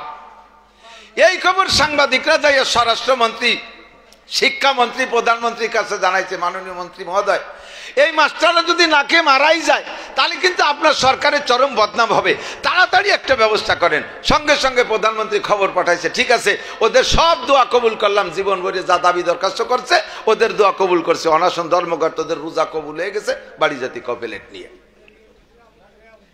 আল্লাহ রসুল বলেন রাত্রে জায়গায় ইবাদত করো, কান্নাকাটি করো। গুনাহ করেন না এরকম কোন মানুষ আছেন নাকি? কথা বলেন, গুনাহ করেন না এমন কোন মানুষ আছেন? প্রয়োজন নাই এরকম কোন মানুষ আছেন? আপনার প্রয়োজন নাই, একেবারে ইস্টাবলিশড কেউ আছেন নাকি? ইস্টাবলিশ, অনেকে কয় আমি ইস্টাবলিশড। কি কি ভাবে ইস্টাবলিশড? কয় আল্লাহ পাক সম্পদ কম দেয় নেই, সবকিছু মিলে আমি ইস্টাবলিশ। 4টে ছেলে মেয়ে, 4টে ছেলে মেয়েই বিসিএস ক্যাডার, 4টে ছেলে মেয়ে সরকারি বড় অফিসার, আমার গার্মেন্টস আছে, গাড়ি আছে, বাড়ি আছে, এখন হেলিকপ্টার কেনার সে সিদ্ধান্ত নিছি, আমি ইস্টাবলিশ। দোস্ত, দুনিয়ায় কোনোদিন মানুষ ইস্টাবলিশ হইতে পারে? জোরে বলেন, পারে? ইস্টাবলিশ একমাত্র কে? আল্লাহ। যদি কেউ নিজেকে নিজে ইস্টাবলিশ বলে তাহলে ওই লোকটা কাফের। ইস্টাবলিশ মানে লোকটা কাফের। মানুষ কোনোদিন ইস্টাবলিশ হয় না। প্রয়োজনের শেষ নাই, সকলের প্রয়োজন আছে। এই প্রয়োজনগুলো দাবি করার জন্য আল্লাহ তাআলা রাত তৈরি করেছেন লাইলাতুল বরাত। আমরা এই রাত্রে ইবাদত করব।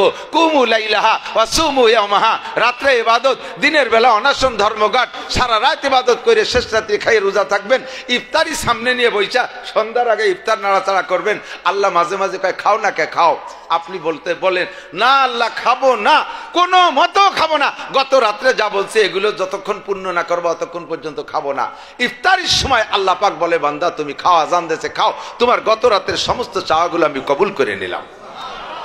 রাতটা আপনার জন্য কান্নাকাটির রাত।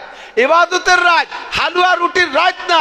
এই রাত্রে হালুয়া রুটি কারা কবে আবিষ্কার করছে আল্লাহ ভালো জানে।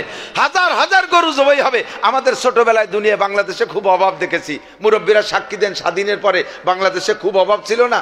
মাঝে মাঝে বলে থাকি, আমি নিজেই রাস্তার পাশের বুনো কচু কয়তো রাস্তার পাশে যে কচুগুলো লাগানো ছাড়া এমনি ক্ষুধা প্রদত্ত ভাবে হয়, এর নিচে ছোট ছোট গাঁট্টি হয়, এগুলো খুঁজে নিয়ে আসতাম। তাই তেঁতুল দিয়ে খাটা রান্না কইরা আমরা ওক্ত কাটাইছি, এত অভাব ছিল ছোটবেলায় দেখেছি। আল্লাহু আকবার। সে সময় কুরবানিতে এক এলাকায় যে পরিমাণ গরু কুরবানি না হইতো, এখন শবে বরাত উপলক্ষে তার চেয়ে বেশি গরু জবাই হয়, ঠিক না? বড় বড় ষাঁড় কিনে কিনে রেডি হয়েছে শবে বরাতে খাবে। আরে শবে বরাত খাওয়ার রাত না, শবে বরাত কান্নাকাটির রাত। দিনটাও খাওয়ার দিন না, দিনটা হলো রোজা রাখার দিন। অথচ সেই দিনটাকে আমরা বানায় নিছি খাওয়ার রাত আর খাওয়ার দিন। খাওয়ার জন্য দিন ধার্য আছে আলাদা, এই রাত আর এই দিন খাওয়ার রাত আর খাওয়ার দিন না। ভালো করে বুঝে নেন, এদিক তাকান। বর্তমান সময় হলো আমলিগির সময়। আমলিগির সময় তো এই আমলিগির সময় বিএনপির যুব দলের এক ছেলে থানার সামনে আওয়ামী লীগের ছাত্রলীগের এক মোটামুটি মাঠ পর্যায়ের নেতারে পুলিশের সামনে রামদাও দিয়ে কোপ দিয়ে 2 ভাগ করে ফেলাইছে। মারছে যারে সে আওয়ামী লীগের যুবলীগ বা ছাত্রলীগের ছেলে, মারছে যে সে বিএনপির লোক। পুলিশের কাছে স্পট অ্যারেস্ট, চোখের সামনে ধরা পড়ে গেছে, পুলিশে অ্যারেস্ট করে ফেলাইছে, দৌড়িয়ে জেলে আটকায় দিয়েছে। 2 বছরের মধ্যে জামিন হয় নাই। যেই প্যান্টটা পরে, যেই গেঞ্জিটা পরে অ্যারেস্ট হয়েছে, ওইটাই তার 2 বছরের পোশাক। তার বউ বাচ্চা, মা বাপ ভাই বোন কেউরে তারে দেখতে দেয় নাই। 2 বছরের ভিতরে পোশাক ছিঁড়ে ফেতা ফেতা হয়ে গেছে। 2 বছর পরে তার রায়ের যে দিন, সেও 100% শিওর তার হলো আমলিগের, আর আমি মার্সিও আমলিগের যুবলীগের নেতারে, আর আমি বিএনপি করি, আর কোর্টের বিচারপতিও এখন আমলিগের পক্ষেই রায় দেবে। কাজে আমার ফাঁসি অনিবার্য, ফাঁসির থেকে বাঁচার কোনো উপায় 100% শিওর। যেদিন ওর রায় হবে সেই দিন কাঠগড়ায় যাইয়া তার যদি বাঁচতে হয় তাহলে অভিনয়টা কেমন হতে হবে? যাইয়া চুপ করে কাঠগড়ায় এরকম মোনাজাত করে দাঁড়াইছে জজের দিক ফিরে। পাশে তার বুড়ি মা আসছে ছিঁড়া কাপড় পরা, স্ত্রী আসছে ছিঁড়া কাপড় পরা, 5-6 বছর বয়সী একটা বাচ্চা ছেলে সে আসছে, তার পরনে কাপড়ই নাই, ল্যাংটা। আইসা কোর্টে দাঁড়াইয়া কাঁদতেছে।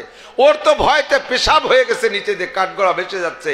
আর তার মা কাঁদতেছে, বাবা জজ সাহেব, আমার একটা মাত্র সন্তান, আমি এই বাচ্চাটা হওয়ার পরে বিধবা হয়েছি। আমার জীবনে কোনোদিন আমার ছেলেকে বেয়াদবি করতে দেখি নাই। আমার ছেলে একটা মশা মাছিও আমি তারে মারতে দেখি নাই। কোন শয়তানের ধোঁকায় পড়ে এমন অন্যায় করে ফেলেছে বাবা? ও বাবা, আমার ছেলের ফাঁসি হবে, আমরা 100% বিশ্বাসী। তবে ছেলেকে যদি তুমি ফাঁসি দিয়ে দাও জজ বাবা, তাহলে আমাদের এই 3 জনেরও বেঁচে থেকে লাভ নাই। আমাদের পুরো ফ্যামিলির সবাইরে ফাঁসি দিয়ে দাও। ইনকাম করার কেউ নাই, আমাদের আয় রোজগারের কেউ নাই, 1 কাঠা জায়গা জমি মাঠের মধ্যে নাই। ও বাবা, আমাদের সকলকে তুমি ফাঁসি দিয়ে দাও। বুড়ি মা এমন করে সন্তানের জন্য কাঁদতেছে। স্ত্রী কয়, স্যার আপনারও মেয়ে আছে, আপনারও জামাই আছে, আমাকে মেয়ের মতো মনে করে আমার স্বামীকে আপনি একটু খালাস দিয়ে দেন স্যার। একটাকে যদি ফাঁসি দিয়ে দেন আমরা সবাই শেষ হয়ে যাব। ছোট্ট শিশু বাচ্চা যাইয়া দৌড়ে গিয়ে জজের পা জড়িয়ে ধরে কাঁদতেছে, স্যার স্যার আমারে ফাঁসি দেন, আমার আব্বারে বাঁচায় দেন, স্যার আমারে ফাঁসি দেন, আমার আব্বারে বাঁচায় দেন। আমার আব্বাকে যদি ফাঁসি দেন আমার দাদি মারা যাবে, আমার মা মারা যাবে, আমার বেঁচে থেকে কোনো লাভ নাই। 6 বছরের বাচ্চা যে জজের পা ধরে কাঁদতেছে, একদিকে বাদীরা দাঁড়িয়ে আছে, বাদীর পক্ষের উকিলরা জেরা করতেছে, আর এদিকে আসামির পক্ষের উকিল নিথর হয়ে দাঁড়িয়ে আছে। আসামি কাঠগড়ায় চুপ করে দাঁড়িয়ে আছে, ভয়তে তার পেশাব হয়ে গেছে। এই সব কজনের বিবরণ আর বাস্তব অভিনয় দেইকা জজ সাহেব কলম কামড়ায় ধরে বসে রয়েছে। কি করব?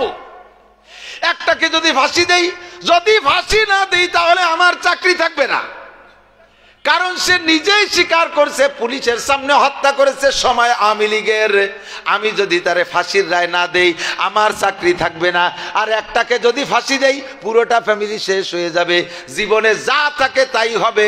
কলম কামড়ায় ধরে কিছুক্ষণ ভেবে চিনতে লিখে দেছে বেকসুর খালাস। অভিনয়টা যদি এমন হয় তাহলে জেনুইন ফাঁসির আসামিও খালাস হতে পারে। কথা বলেন ঠিক কিনা? আর পক্ষান্তরে যদি কাঠগড়ায় দাঁড়াইয়া অভিনয়টা এমন না করে আসামি যদি কাঠগড়ায় দাঁড়ায় কয়, এই আমার 2 কেন জিলাপি দে, মরি তো যাবোই, জিলাপি খাইয়ে মরি। এ সিগারেট নিয়ে গেলি কোন জায়গা, আবার একটা সিগারেট দে, মরি তো যাবোই, সিগারেট খাইয়ে মরি। আর আসামির মা কয়, ও জজ, তোমারও চাকরি জীবন বলে থাকবে না, আমার ছেলেরা ফাঁসি দিয়ে গেলে এই যে থাকলো একটা, এইটা থাকলো, তুই যেদিন রিটায়ার্ড হবি সেদিন এইটা তোরে খুন করবে।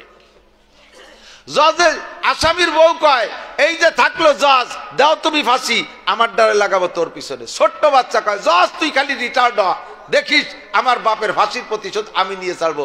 পরিবেশ যদি ওই জায়গায় এইরকম করে, তাহলে ফাঁসি একটারে দেবে না 4টারে দেবে? 4টারে ধরে অ্যারেস্ট করবে। কথা বলেন ঠিক কি ঠিক না?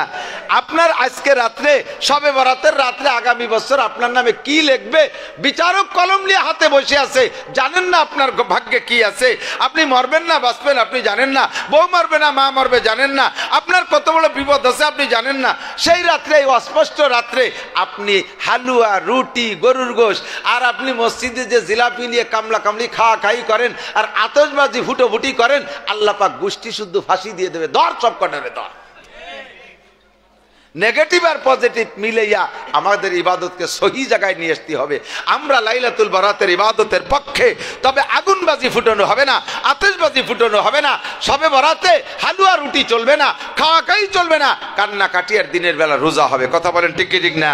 কুমু লাইলাহা ওয়া সুমু ইয়াওমাহা, রাত্রে জায়গায় ইবাদত করো, দিনের বেলা রোজা রাখো, অনশন ধর্মঘট কইরা মালিকের কাছে চেয়ে নাও। চলে গেল শাবান মাস, আসতেছে শাহরুল্লাহি রমাদান। আল্লাহ পাক রব্বুল আলামিনের 12টা মাসের ভিতরে শ্রেষ্ঠ মাস রমজান। রমজান মাস আসতেছে খুশিরা বেজার। রজবের 1 তারিখ থেকে নবী আলাইহিস সালাম দোয়াটা পড়ছেন রমজানের চাঁদ ওঠার আগ পর্যন্ত। হয়তো ইমাম সাহেবরা আপনাদেরকে মস্ক করাইছে, পড়াইছে, যারা পড়েন নাই তারা আর একবার আমার সাথে পড়ে নিতে পারেন। আর মাত্র 15 থেকে 16 দিন পরে রমজান মাস আসতেছে, 16-17 দিন পরে। এই রমজানের আগে এখানে যারা বসা আছেন, মারা যাওয়ার সম্ভাবনা আমাদের আছে না নাই? সবাইকে রমজান পাবো কোনো গ্যারান্টি আছে? আল্লাহর কাছে দোয়া করি, বলেন আল্লাহুম্মা বারিক লানা ফি রজাবা ওয়া শাবান ওয়া বাল্লিগনা রমাদান। আল্লাহ রজব ও শাবানের বরকত আমাদের সকলকে নসিব করো, বলেন আমিন। ওয়া বাল্লিগনা রমাদান, আমাদেরকে একটু রমজান মাসে পৌঁছাইয়া দাও, জোরে বলেন আমিন। আল্লাহ যদি জিজ্ঞেস করে, বান্দা রজব শাবানের বরকত চাও চাও, কিন্তু রমজান মাসে পৌঁছানোর দোয়া কেন করো? রমজানের এত লোভ কেন? রমজান তো বড় কষ্টের ইবাদত। মুসলমানের যত ইবাদত আছে তার মধ্যে রমজানের রোজা একটা কঠিন ইবাদত। কতক্ষণ ঠিক কি ঠিক না? কোন ইবাদতের হুকুম করতে যে আল্লাহ পাক রেফারেন্স দেয় নাই, ভালো করে বুঝে নেন। কোন ইবাদতের হুকুম করতে গিয়ে আল্লাহ রেফারেন্স দেয় নাই। কেমন? নামাজ পড়ো বান্দা, যেমন আগের মানুষ নামাজ পড়েছে এ কথা আল্লাহ বলেন নাই। হজ করো তোমরা, যেমন আগের মানুষরা হজ করেছে এ কথা আল্লাহ বলেন নাই।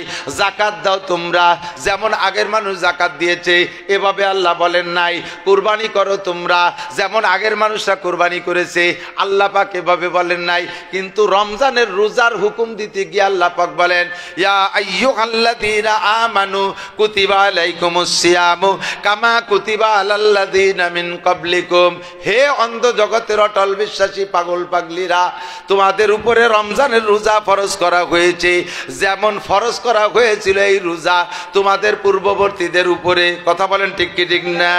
কোন ইবাদতের ব্যাপারে আল্লাহ পাক বলেন নাই এইটা করো যেমন করেছে তারা আগের মানুষ, এ কথা কোন ইবাদতের সম্পর্কে বলা হয় নাই। রোজা সম্পর্কে শুধু বলা হয়েছে তোমরা রোজা রাখো যেমন রোজা ফরজ করা হয়েছিল আগের মানুষের উপরে। কেন বললেন? কেন বললেন? এদিক তাকান। ডাক্তারের কাছে ওষুধ আনতে যাবেন, ডাক্তার আপনাকে যদি সিরাপ দেয়, সিরাপ দিয়ে কি কোনো সময় আপনারে ওয়াশ করা লাগে?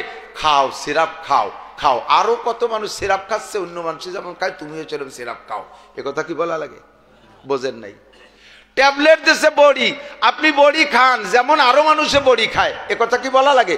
খান বড়ি খান, কোনো ভয় নাই, খান সিরাপ খান, কোনো ভয় নাই, এ ব্যাপারে বলা লাগে না। কিন্তু যদি অ্যাপেন্ডিসাইটিস বা বড় ধরনের কোনো অপারেশন হয়, আপনার অপারেশনে যাওয়া লাগে, সেই সময় অপারেশনে সবাই বলবে আমি মরিয়ে যাব তবু অপারেশন হবো না, আমি মরিয়ে যাব তবু অপারেশন হবো না। তখন ডাক্তার রেফারেন্স দেখে, বেটা ভয় পাস না, এদিকে দেখ আমার এই অপারেশনকে আমার হাসপাতালে এই লাইনে দেখ 30 জন শোয়া রয়েছে আর অ্যাপেন্ডিসাইটিসের রোগী অপারেশন করা করা।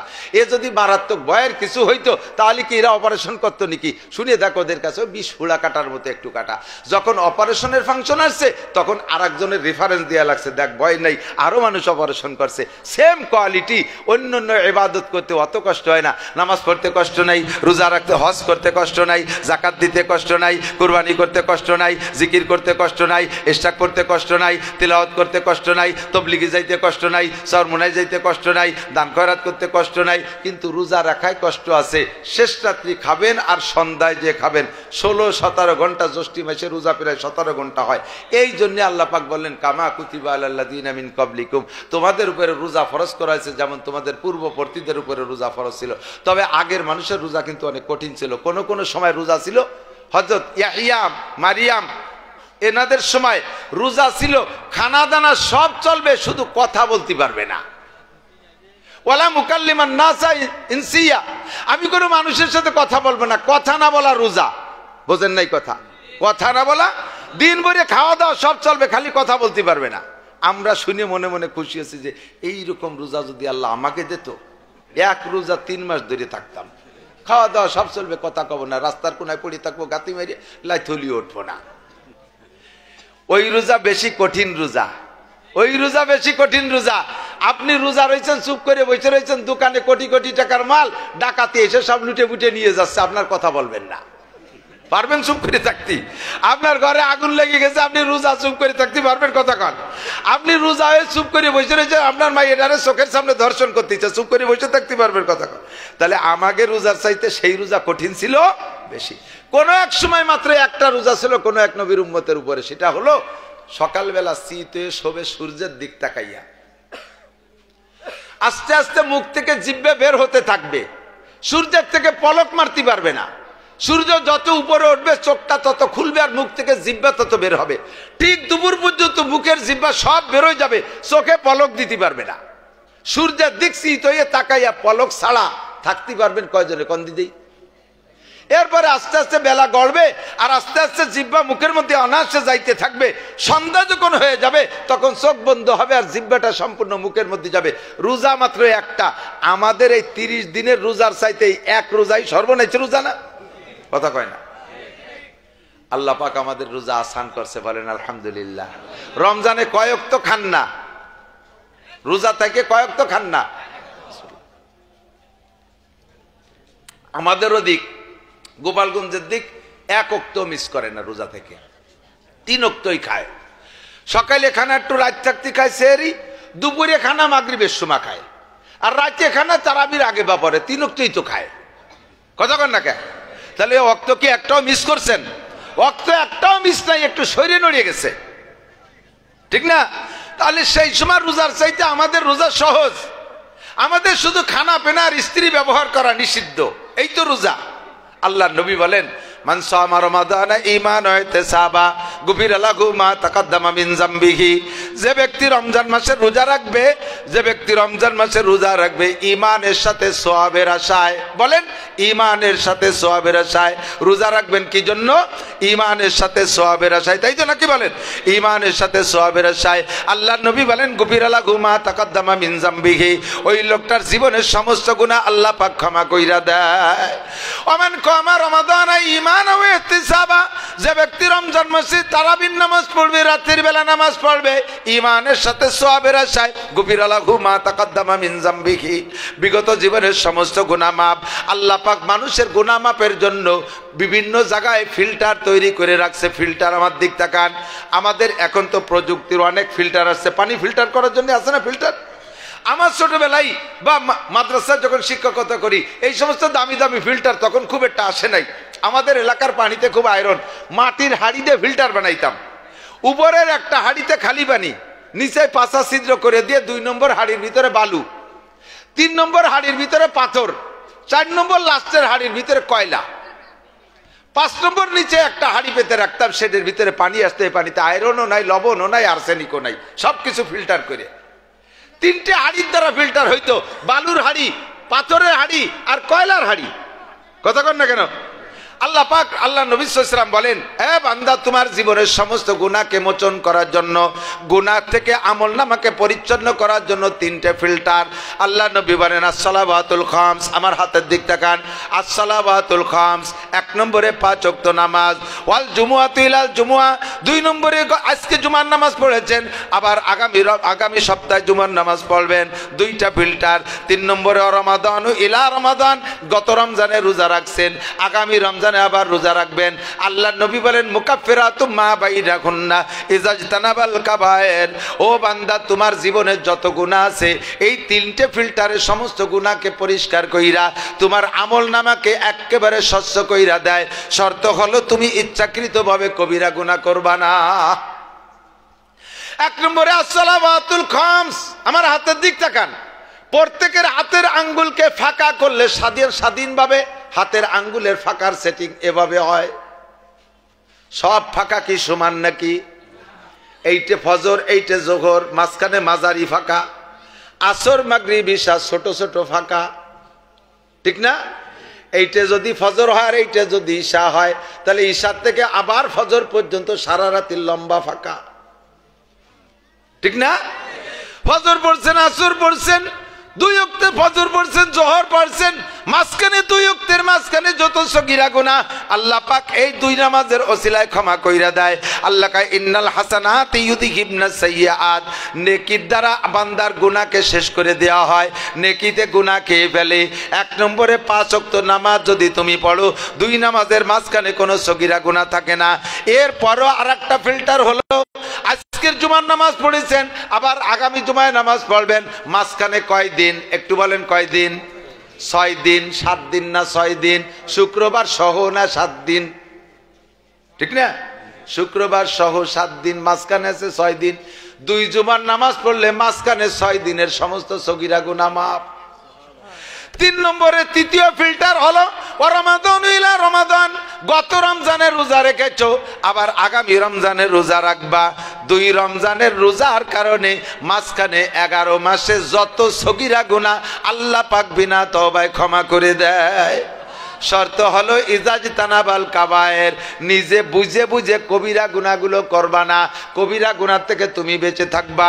আল্লাহ নবী বলেন কামিন সাইমিন লাইসা লাহু মিন সিয়ামিন লাযমা, এই রোজার এত ফজিলত, রমজানের রোজার ওসিলা আল্লাহ গুনাহ মাফ করে দেন, একটুও গুনাহ থাকে না। পাশাপাশি নবী সঙ্গে সঙ্গে নেগেটিভ হাদিস বলে দিলেন, কামিন সাইমিন লাইসা লাহু মিন সিয়ামিহি লাযমা, হাজার হাজার রোজাদার নারী আর পুরুষ, তাদের রোজায় শুধু ক্ষুধার কষ্ট আর পিপাসার কষ্ট, ভূতের উপর ছাড়া কোনো লাভ নাই, একটা নেকিও তার রোজায় হয় না। সাহাবায়ে কেরাম বললেন মানহুম ইয়া রাসূলুল্লাহ, এরা কারা, কাদের রোজায় ভূতের উপর ছাড়া কোনো নেকি নাই? হুজুর জবাব দিলেন ইয়াসুমুনা ওয়ালা ইউসাল্লুন, আমার দিক, ইয়াসুমুনা ওয়ালা ইউসাল্লুন। 1 নম্বরে রোজা রাখে কিন্তু নামাজ পড়ে না। এরকম আল্লাহওয়ালা লোক আছে না নাই? কথা কন, রোজা রাখে নামাজ পড়ে না, ইফতারি খাইয়া পটপাটে শুয়ে পড়ছে, এই চল নামাজ পড়ে আসি, কয় কথা কইছে রোজা ছিলাম। উনি রোজা ছিল বলে কথাই কওয়া যাবে না। আবার তারাবির সময় চল তারাবি পড়েছি, কথা বলিস রে, রোজা ছিলাম। রোজা ছিল বলে ওর সাথে কথাই বলা যাবে না। কোন ইবাদত এমন নাই যেই এক ইবাদতে কষ্ট হওয়ার কারণে আরেকটা ইবাদত থেকে পরিত্রাণ পাওয়া যাবে, আরেকটা ইবাদতের থেকে আপনাকে ছুটি দেওয়া হবে, এমন কোনো ইবাদত নাই। হজ করতে করতে কষ্ট হয়ে গেছে বিদায় আপনার নামাজ মওকুফ, এরকম নাকি? কথা বলেন। হাজী সাহেব যারা আছেন তারা সাক্ষী দেন, যারা জান নাই তারা শুনিয়ে নেন। পায়ে হেঁটে যদি হজের সমস্ত আহকামগুলো আরাফাতের সন্ধ্যা থেকে নিয়ে পরের দিন 10 তারিখে হজের কাজ শেষ পর্যন্ত যদি সব কাজগুলো পায়ে হেঁটে করে, জীবনে এর চাইতে বেশি পরিশ্রমের কাজ কোনোটাই হয় নাই আপনার। আমি প্রথমবার হজ পায়ে হেঁটে করেছি 13 সালে, সে সময় শক্তি সাহস একটু বেশি ছিল। 3 জনে প্ল্যান করছি গাড়িতে উঠবো না, হজ করবো পায়ে হেঁটে। মাগরিবের আজান দিয়েছে আরাফাতের ময়দানে, ওখানে মাগরিবের নামাজ পড়া যাবে না, মাগরিব পড়তে হবে মুজদালিফায় যাইয়া। কোটিখানিক মানুষ একসাথে রওনা দিছে, এই যে 300 ফিট রাস্তা তো আপনাদের বাড়ির কাছে আছে, দেখছেন ওইরকম 300 ফিট রাস্তা, একসাথে রওনা দিছে। পড়িয়ে গেলি পারা শেষ, শুধু দাঁড়ায় থাকতে পারলে আপনার আটা লাগবে না 1 কদমও, স্রোতের গতিতে আস্তে আস্তে খালি সত্যি তালে থাকবেন। 3 কিলোমিটারের মধ্যে কোনো পাই মারা লাগে না, আস্তে আস্তে আস্তে আস্তে খালি সরে। এখান থেকে নিয়ে মুজদালিফা 11 কিলোমিটার রাস্তা। এই 11 কিলোমিটার যাইতে আপনার মাগরিব থেকে রাত 11টা-12টা বেজে যায়। এইটুক যাওয়ার পরে ফজর পর্যন্ত মুজদালিফায় অবস্থান করতে হবে। মুজদালিফায় ফজরে আজান দিলে নামাজ পড়া এরপরে আপনি বেরোয় যাবেন শয়তান মারার দিকে, জামরার দিকে। শয়তান মারতে যাইতে ওখানে আর 4 কিলোমিটার সামনে, এই 4 কিলোমিটার হাঁটা ছাড়া বিকল্প কোনো ব্যবস্থা নেই, একটু হেঁটে যেতে হবে। তাহলে 11 আর 4 15, মক্কা থেকে নাফাকের ভিতরে সুরঙ্গ শয়তান মারা থেকে নিয়ে মক্কা হেরেম পর্যন্ত প্রায় 4 কিলো। এইটুক পথ হেঁটে যাইতে পাথরি রাস্তা, হাইটে মুটে আগানো যায় না সুরঙ্গের ভিতর দিয়ে। এটুক হেঁটে যাওয়ার পরে এরপরে যাই আপনি, যারা গাড়িতে চলে গেছে তারা মাতাফের ভিতর দিয়ে তওয়াফ করতেছে, জায়গা কম। আপনি হেঁটে গেছেন বিদায় পিছিয়ে পড়ে গেছেন, আর নিচে কোনো জায়গা পাবেন না। পুরো মসজিদের মধ্যে দিয়ে 1 গুল্লিতে 1 কিলোমিটার, 7 গুল্লিতে 7 কিলোমিটার। এরপরে মাকামে ইব্রাহিমের পাশে দাঁড়াইয়া নামাজ পড়তে তাও পারবেন কিনা, পিঠির উপর দিয়ে মানুষ লাফাই ফালাইয়া পাড়াই পুড়ে চলে যায়, তার মধ্যে 2 রাকাত পড়া লাগবে। এরপরে যাবেন সফা মারোয়া সাই, সফার থেকে মারোয়া 450 মিটার, অর্থাৎ প্রায় 500 গজ, আধা কিলোমিটারের মতো। দেখতেই যে মনে হয় হাঁটতে হাঁটতে সময় লাগে। 7 বার যাওয়া আসা, 7 বার। এই মিলাইয়া ওই দিন লাস্ট পর্যন্ত ইবাদতে যে পরিশ্রম হয়, আর নামাজে দাঁড়ায় থাকার মতো শক্তি থাকে না। তারপরও আপনার নামাজ ছেড়ে দেওয়ার সুযোগ। জোহর আসলে পড়া লাগবে, আসর আসলে পড়া লাগবে, মাগরিব আসলে পড়া লাগবে, সব ইবাদত করা লাগবে। একটা মাত্র ইবাদত আছে, যেই ইবাদতকে কেন্দ্র করিয়া কাজা, নামাজকে কাজা করা জায়েজ আছে, পড়তে হবে পরে নামাজ কাজা করা জায়েজ। সেই ইবাদতটা হলো জিহাদ। খন্দক খননের সময়, খন্দকের যুদ্ধের সময় রাসূলুল্লাহ সাল্লাল্লাহু আলাইহি ওয়াসাল্লাম খন্দক খুঁজতেছে, শত্রু চলে আসতেছে। জিবরাইল কয় হুজুর খন্দক খনন করে সারেন, শত্রু চলে আসতেছে। হুজুর কয় জোহরের নামাজ থাক, পরে জোহর হবে, আগে খন্দক খুঁজি। খুঁজতে খুঁজতে মাগরিব, তাও খন্দক শেষ। আসর, তাও খন্দক শেষ হয় নাই। জিবরাইল কয় হুজুর খন্দক শেষ করেন আগে, পরে নামাজ। আসরের নামাজ কাজা করে আবারও খন্দক, মাগরিবের নামাজ কাজা করে তারপরও খন্দক। ঈশার নামাজ পর্যন্ত খন্দক খনন কমপ্লিট হয়েছে। এরপরে হুজুর 3-4 ওয়াক্তের নামাজ একসাথে পড়ছে। একটাই মাত্র ইবাদত জিহাদ, একটাই মাত্র জিহাদ ইবাদত, যেইটা যদি গুমসান ভাবে লেগে যায় তখন নামাজকে মওকুফ রেখে আগে জিহাদের কাজ করা লাগে। বাকি অন্য কোনো ইবাদত নাই। রোজা আপনার যত কষ্ট হোক, আপনি রোজায় আপনার যত কষ্ট হোক, আপনি নামাজ ছাড়তে পারবেন না। হুজুর বলেন বহুত রোজাদার আছে, তাদের রোজায় শুধু ক্ষুধার কষ্ট, পিপাসার কষ্ট ছাড়া কোনো লাভ নাই। তারা রোজা রাখে কিন্তু নামাজ পড়ে না। ইয়াসুমুন ওয়ালা ইয়াসুমুন ওয়ালা ইয়াস্তানিবুল হালাল আনিল হারাম, রোজা রাখে হালাল হারামের কোনো তোয়াক্কা করে না। ঘুষের টাকায় দেয় ইফতারি, আর সুদের টাকায় দেয় সেহরি। কথা কয় না? টোন মারা মন মারা টাকায় দিয়ে ইফতারি। বাবা 25,000 টাকা বেতন, ইফতারিতে এক ওক্তে এক সন্ধ্যায় ইফতারি 10,000 টাকা। 25,000 টাকা বেতন, 10,000 টাকার ইফতারি ডেলি খাও। 3 লক্ষ টাকার ইফতারি তুমি রমজানে পাও কোন জায়গা থেকে? তোমার এই টাকা আসে কোত্থেকে? আল্লাহ তাআলা আলাদা একটা অ্যাকাউন্ট খুলে দিয়েছে, আসমান থেকে তোমার টাকা পাঠায়। রাস্তায় দাঁড়ায় দাঁড়ায় ট্রাকের সাথে মুসাফা করে 20 টাকা নিয়ে পকেট ভরছো। ট্রাকের সাথে মুসাফা আছে না, দেন না? এ তো খালি টিরাকালা মুসাফা লাগে বললাম, আরো বহুত জায়গা আছে, আছে না নাই? এত বড় দাড়ি, মেহেদি লাগাইয়া লাল করে ফেলাইছে, চেয়ারে বসা বড় অফিসার, উনার কাছে ফাইল সই হয়, হাজার হাজার ফাইল আসছে, স্তূপ করে রেখে দিছে, সই করে না। 10,000, 20,000, 50,000, 1 লাখ, 1.5 লাখ, 2 লাখ টাকা না হলে সই নেই। সই করে করে ছেড়ে দিচ্ছে। 1-2 লাখ টাকা, 5 লাখ টাকা নিয়ে সন্ধ্যাকালে বাড়ি ফিরতেছে। আসার সময় বিদেশি খেজুর নিয়ে, দামি দামি ইফতারি নিয়ে সন্ধ্যাকালে একেবারে 50-60 জন নিয়ে বসে সুন্দর করে রোজা রেখে ইফতার করতেছে।